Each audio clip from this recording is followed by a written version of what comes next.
Hello students, welcome to our C programming series. இன்னைக்கு நம்ம பார்க்க போற ப்ரோக்ராம் வந்து digit in 10th position.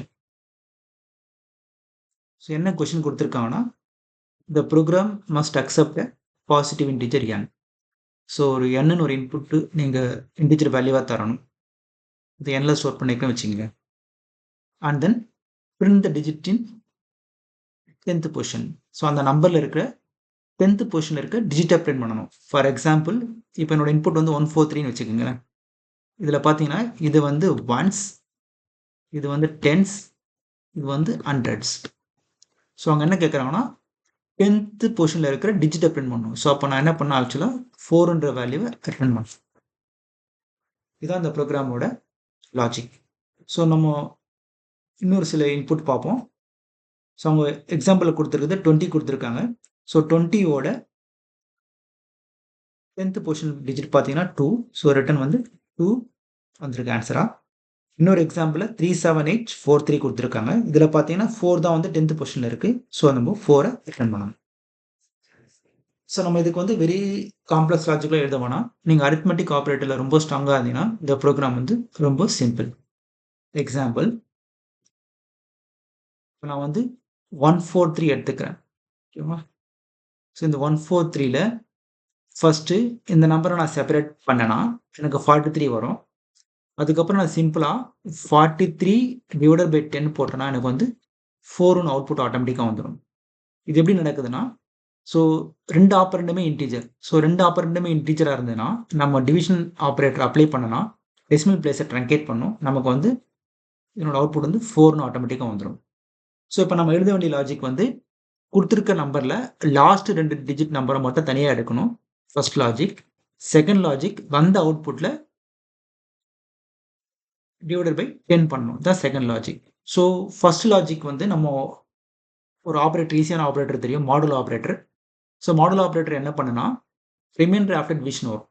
So இந்த எக்ஸாம்பிளில் பார்த்தோன்னா 43 வேணும். ஸோ அப்போ எனக்கு 43 மட்டும் வேணும்னா நான் என்ன பண்ணலான்னா 143 இந்த நம்பர் மாடுலோ 100. ஸோ மாடுலோ சொன்னால் ரிமைண்டர் ஆஃப்டர் டிவிஷன். ஸோ இந்த எக்ஸாம்பிள் படி பார்த்தீங்கன்னா 143 வந்து 100ஆல் 1 டைம் டிவைட் ஆகும். ஸோ அது வந்து கோஷன்ட். ரிமைண்டர் வந்து 43. ஸோ நமக்கு அவுட்புட் கிடச்சிச்சா? இதுக்கப்புறம் என்ன பண்ணால் சிம்பிளாக /10 மட்டும் போட்டால் போதும். ஸோ /10 போட்டால் முன்ன சொன்ன மாதிரி 2 ஆப்பரண்டுமே இன்டீஜர். ஸோ இப்போ டெசிமல் பிளேஸை ட்ரங்கேட் பண்ணிடும். நமக்கு அவுட்புட் வந்து 4ன்னு ஆட்டோமேட்டிக்காக வந்துடும். இதை வந்து நம்ம சியில் கோட் பண்ணலாம். ஓகே, நீங்கள் சியில் கோட் பண்ணும்போது டிஃபால்ட்டாக எல்லா ஃபைலையுமே வந்து ஒரு ஹெடர் ஃபைலை இன்க்ளூட் பண்ணணும். அந்த ஃபைல் நேம் வந்து stdio.h. இதோட மீனிங் என்னன்னா, என்னோட ப்ரோக்ராம் ரன் ஆகும்போது என்னோட ஸ்டாண்டின் இன்புட் அவுட்புட் ஹெடர் ஃபைலை வந்து ஆட் பண்ண சொல்கிறோம். அது என்ன பர்பஸ்னால் நம்ம ப்ரோக்ராமுக்குள்ளே ஸ்கேன்ஆஃப் அண்ட் பிரிண்ட்ஆஃப் ஸ்டேட்மெண்ட் யூஸ் பண்ணியிருப்போம்ல, அந்த ஸ்கேன்ஆஃப் அண்ட் பிரிண்ட்ஆஃப் ஸ்டேட்மெண்ட்லாம் வந்து எங்கே டிஃபைன் பண்ணியிருப்பாங்கன்னா இந்த stdio.hல தான் டிஃபைன் பண்ணியிருப்பாங்க. உங்கள் எல்லா சி ப்ரோக்ராமும் வந்து ஸ்டார்டிங் ஃபங்க்ஷன் வந்து மெயின் ஃபங்க்ஷன், அதோட ரிட்டர்ன் டைப் வந்து இன்டீஜர். ஸோ நம்ம ஸ்டார்ட் பண்ணும்போது இன்ட் மெயின் ஆரம்பிக்கணும். ஸோ இந்த ப்ரோக்ராமை பொறுத்த வரைக்கும் நமக்கு ஒரு வேரியபிளே போதும். So integer n. ஸோ டைப்பும் அவங்களே கொடுத்துட்டாங்க இன்டீஜர் நம்பர்னு. ஸோ நம்ம இன்ட் என்னன்னு கொடுத்துக்கலாம். ஸோ இன்புட்டை வாங்குறதுக்கு ஸ்கேன்ஆஃப் யூஸ் பண்ணிக்கலாம். ஸ்கேன்ஆஃபில் இன்டீஜரை வாங்க போகிறீங்கன்னா %d போடணும். ஸோ வாங்குற இன்டீஜர் எங்கே ஸ்டோர் பண்ணுன்றத ஆம்பர்சன் என்னன்னு சொல்லி ஆகணும். ஸோ ஆம்பர்சன் வந்து அட்ரஸ் ஆஃப் ஆப்ரேட்டர். ஸோ நீங்கள் கொடுத்த இன்புட்டு, ஸோ இந்த ஸ்டேட்மெண்ட் என்ன பண்ணுன்னா இன்ட் n கொடுத்தவொடனே ஸோ கம்ப்யூட்டரில் இருக்க ஃப்ரீ மெமரியை பார்க்கும். அந்த மெமரியில் அந்த லொக்கேஷனை ஐடென்டிஃபை பண்ணி ஒரு n வேரியபிளை ரெஃபர் பண்ணியிருக்கோம். ஃபார் எக்ஸாம்பிள் இதோட அட்ரஸ் 1000 வச்சிங்களேன். ஸோ இந்த இடத்துல என்னன்ற வேரியபிள் லொக்கேட் பண்ணியிருக்கோம். ஸோ இப்போ நம்ம ஸ்கேன்ஆஃபில் வந்து ஒரு நம்பர் கொடுத்தோன்னா 143 கொடுத்தோன்னா, ஸோ அந்த 143 நம்பர் எங்கே போய் ஸ்டோர் ஆகும்னா என்னோட அட்ரஸ் பார்த்தீங்கன்னா 1000. இந்த லொக்கேஷனில் போயிட்டு 143 ஸ்டோர் ஆகும். ஸோ அதுக்கப்புறம் அந்த 10th டிஜிட் எடுக்கிறதுக்கு நீங்கள் செப்பரேட்டாக ஒரு வேரியபிளை போட்டு அந்த ப்ராசஸை பண்ணலாம். அப்படி இல்லைன்னா ஒரே பிரிண்ட்ஆஃப் ஸ்டேட்மெண்ட்டில் வந்து அந்த ப்ராசஸை முடிச்சிடலாம். ஸோ முடிக்கிறதுக்கு வந்து %d, ஏன்னா நான் இன்டீஜர் வேல்யூ பிரிண்ட் பண்ண போகிறேன்.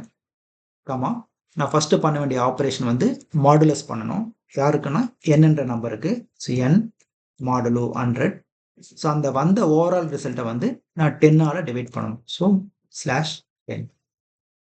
ஸோ சி ப்ரோக்ராமை பொறுத்த வரைக்கும் உங்களோட கடைசி ஸ்டேட்மெண்ட் வந்து ரிட்டர்ன் 0வாக இருக்கணும். என்ன ரீசன்னா சப்போஸ் இது வந்து ஒரு ஆப்பரேட்டிங் சிஸ்டம் இந்த ப்ரோக்ராமை கால் பண்ணதுன்னா, உங்களோட எல்லா லைனும் ப்ராப்பரா எக்ஸிக்யூட் ஆச்சுன்னா, இந்த ஆப்பரேட்டிங் சிஸ்டமுக்கு வந்து 0ன்னு ஒரு வேல்யூ வந்து ரிசீவ் ஆகும். ஸோ ஆப்பரேட்டிங் சிஸ்டம் 0வ ரிசீவ் பண்ணோனே, ஆப்பரேட்டிங் சிஸ்டம் என்ன பண்ணும்னா, ப்ரோகிராம் வந்து ப்ராப்பரா எக்ஸிக்யூட் ஆயிடுச்சு. ஸ்டார்ட்டிங்லேருந்து எண்டிங் வரைக்கும் ப்ராப்பரா எக்ஸிக்யூட் ஆயிடுச்சுன்னு அஸ்யூம் பண்ணிக்கும். ஸோ அதுக்காக மேக்ஸிமம் நம்ம வந்து வேர்ல்டு வைடா, குளோபலா எல்லா ப்ரோகிராமரும் வந்து சி ப்ரோகிராமிங்கில வந்து they will use return 0. Okay, நமக்கு இந்த ப்ரோகிராம் எல்லாமே கரெக்ட்டா இருந்ததுன்னா, நமக்கு எல்லா டெஸ்ட் கேஸும் பாஸ் ஆகணும். Will check. ஸோ அவங்க கொடுத்த எக்ஸாம்பிள் படி 20யோட 10th பொசிஷன் வந்து 2 கரெக்ட்டா வந்துருச்சு. 37843 ஓட 10th பொசிஷன் வந்து 4 அதுவும் கரெக்ட்டா வந்துருச்சு. 78109ஓட 10th பொசிஷன் வந்து 0 அதுவும் நமக்கு கரெக்ட்டா வந்துருச்சு.